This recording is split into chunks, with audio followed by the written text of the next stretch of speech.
7 ദിവസം കൊണ്ട് ഒരു ക്രീം നിങ്ങളെ വെളുപ്പിക്കുമെന്ന് പറഞ്ഞിട്ടുണ്ടെങ്കിൽ ആ ക്രീം മേടിച്ച് നിങ്ങൾ യൂസ് ചെയ്ത് തുടങ്ങിയിട്ടുണ്ടെങ്കിൽ നിങ്ങളുടെ സ്കിൻ ഹെൽത്ത് എന്നേക്കുമായി നഷ്ടപ്പെട്ടു എന്ന് കരുതിയാൽ മതി. നിങ്ങൾ മനസ്സിലാക്കേണ്ട ഒരു കാര്യം, സ്കിൻ വൈറ്റനിങ് എന്നൊരു കോൺസെപ്റ്റ് സ്കിൻ കെയറിലില്ല. നമ്മുടെ സ്കിൻ കളർ ജനറ്റിക്കലി ഡിറ്റർമിൻഡ് ആണ്. ഒരു ക്രീം ഉപയോഗിച്ച് ഒരാൾ 7 ഡേയ്സിനുള്ളിൽ വെളുക്കുന്നുണ്ട് എങ്കിൽ നമ്മൾ ആദ്യം മനസ്സിലാക്കേണ്ട കാര്യം അത് വെളുക്കുന്നതല്ല, സ്കിന്നിന് പീൽ ഓഫ് ആവുന്നതാണ്.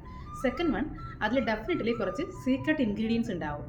മെർക്കുറി, സ്റ്റെറോയിഡ്, ഹൈഡ്രോക്കനോൺ ഇത്തരം ഇൻഗ്രീഡിയൻസിൻ്റെ കോമ്പിനേഷനുള്ള ക്രീംസ് ആര് തേച്ചാലും വെളുക്കും. പക്ഷേ കണ്ടിന്യൂസ് യൂസ് ചെയ്യുമ്പോഴോ ഇത് സ്റ്റോപ്പ് ചെയ്യുമ്പോഴോ ആണ് ഇതിൻ്റെ സൈഡ് എഫക്ട്സ് കണ്ടു തുടങ്ങുന്നത്. സ്കിന്ന് നേരത്തെ ഇരുന്നതിനേക്കാളും ഡാർക്കൻ ആവുക, സ്കിന്നിൽ പിമ്പിൾസ് വരിക, സൺ എക്സ്പോഷറിൽ പോകുമ്പോൾ നീറ്റലും പുകച്ചിലും ഉണ്ടാവുക, കൂട്ടത്തിൽ കിഡ്നി ഡിസീസസും സ്കിൻ ക്യാൻസർ വരെ ഉണ്ടാകാനുള്ള സാധ്യതയും ഉണ്ട്. ഏറ്റവും സങ്കടമുള്ള കാര്യം, ഈ പ്രോഡക്റ്റ് ഒക്കെ പ്രൊമോട്ട് ചെയ്യുന്നവരുടെ കൂട്ടത്തിൽ ഡോക്ടേഴ്സ് ഉണ്ട്, പിന്നെ പ്രോഡക്റ്റിനെ കുറിച്ചോ അതിലെ കണ്ടന്റിനെ കുറിച്ചോ യാതൊരു ധാരണയില്ലാത്ത കുറച്ച് ഇൻഫ്ലുവൻസേഴ്സ്. നമുക്ക് ആകെ ചെയ്യാൻ പറ്റുന്നത് ഇമാതിരി പ്രോഡക്റ്റ്സ് യൂസ് ചെയ്യാതിരിക്കുക എന്നുള്ളത് മാത്രമാണ്. കാരണം ഇത്തരം പ്രോഡക്റ്റ്സ് യൂസ് ചെയ്തിട്ട് സ്കിന്ന് ഡാമേജ് ആയി തിരിച്ച് ബാക്ക് ടു നോർമൽ സ്കിന്നിലേക്ക് പോകാൻ പറ്റുമോ എന്ന് ചോദിച്ച് വരുന്ന ഒത്തിരി പേരെ ഞാൻ കാണുന്നുണ്ട്. പക്ഷേ നമ്മുടെ ബാക്ക് ടു നോർമൽ സ്കിന്നിലേക്ക്, അതായത് ഇതിൻ്റെ ഡാമേജിൽ നിന്ന് റെക്ടിഫൈ ചെയ്യുക എന്നുള്ളത് നടക്കുന്ന കാര്യമല്ല.